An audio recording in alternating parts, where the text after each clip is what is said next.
Hey everyone! In this video, I'll show you how to build your very first trading bot using Python. Even if you've never coded before, don't worry, this is beginner friendly. We're going to use a simple trading strategy called RSI Relative Strength Index. If the stock looks oversold, the bot will say buy. If it's overbought, it says sell. Python. Copy. Edit. Import Talib. Import a finance as YF. Data equals YF.download, AAPL, period equals 7D, interval equals 5M. Data RSI equals talib.rsi, data close. If data RSI.eloc-130.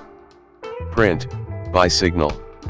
If data RSI.eloc-170. Print, sell signal. This code downloads Apple stock data, calculates the RSI, and checks if the last value is below 30 or above 70.